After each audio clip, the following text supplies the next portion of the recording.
বিসমিল্লাহির রহমানির রহিম। আসসালামু আলাইকুম। সবাই কেমন আছেন? আশা করি সবাই আল্লাহর রহমতে ভালো আছেন। আমি আল্লাহর রহমতে খুব ভালো আছি। Welcome to my channel. আজকে আমরা একটা স্পেশাল রাইস বানাবো। প্রথমে ওই জন্য সবজিগুলোকে ছোট ছোট করে কেটে নিয়ে নিচ্ছি। এখন গরম পানিতে ভাপ দিয়ে সবগুলো সবজিকে সিদ্ধ করে নেব। প্রায় 80% সিদ্ধ করে নেব। ফুল সিদ্ধ করা যাবে না, পুরো সিদ্ধ করলে রাইস বসালে তখন আবার একেবারে ভর্তা হয়ে যাওয়ার সম্ভাবনা থাকে, তাই 80% সিদ্ধ করে নেব।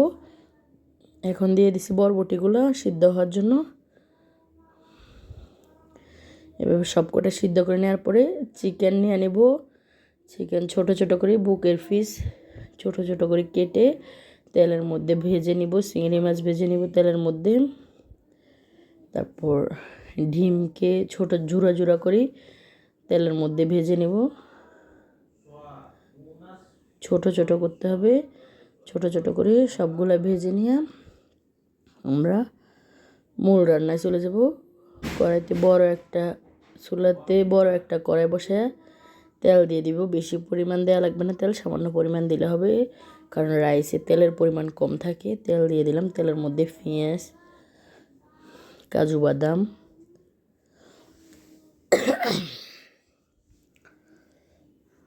আদা বাটা, রসুন বাটা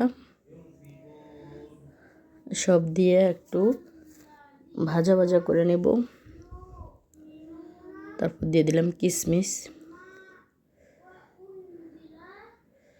সবগুলা ভাজা ভাজা করার পরে এক এক করে বাকি সবগুলা ভেজে রাখা উপকরণ দিয়ে দিব। চিংড়ি মাছ, ডিম, চিকেন, মটরশুঁটি একসাথে দিয়ে দিলাম। এখন দিয়ে দিব বাকি উপকরণগুলো একসাথে। এখানে আছে ক্যাপসিকাম, গাজর আর বরবটি। আগে 4টা আইটেম একসাথে দিয়ে দিচ্ছি, এখন 3টা আইটেম একসাথে দিয়ে সবগুলো একটু ভাজা ভাজা করে নেব।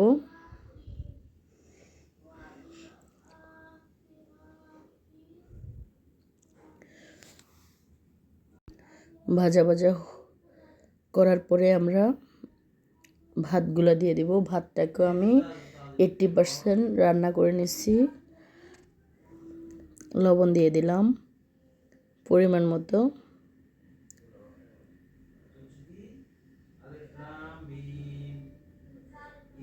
টেস্টি সল্ট দিয়ে দিলাম সামান্য পরিমাণ।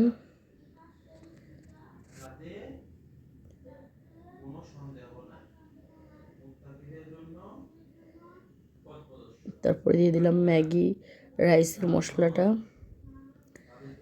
সবগুলো দিয়ে আবার মিক্স করে নিচ্ছি। আমি একটু অসুস্থ হওয়ার কারণে আমার ভয়েসটা খারাপ হচ্ছে, কেউ কিছু মনে করবেন না প্লিজ। এখন আমরা ভাতগুলো দিয়ে দিচ্ছি। 80% রান্না হয় গরম পানিতে চাউল দিয়ে সিদ্ধ করা ভাতগুলা চাকনিতে ঢেলে সেঁকে নিছি। এখন আমরা এগুলা মিক্স করে দেব খুব সুন্দর করে। এভাবে রান্না করে দেখবেন। যদি ভালো লাগে আমাদের চ্যানেলটা সাবস্ক্রাইব করবেন, লাইক কমেন্ট শেয়ার করবেন।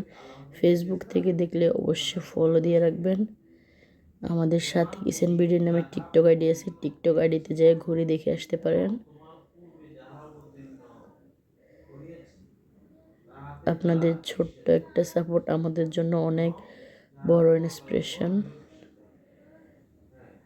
আর রাইসটা কিন্তু খেতে খুবই ভালো লাগে। আপনি স্পেশাল গেস্টকে এরকম একটা স্পেশাল রাইস করে দিতে পারেন। যারা পোলাও পছন্দ করে না তাদের জন্য এই রাইসটা খুব ভালো, কারণ এটাতে তেল, ঘি এগুলা কম থাকে। তেল তো সামান্য পরিমাণ তেল দিছে শুধুমাত্র পেঁয়াজটা ভাজার জন্য। রাইসে তেল থাকে না, এটাই রাইসের একটা ভালো গুণ বলা যায়।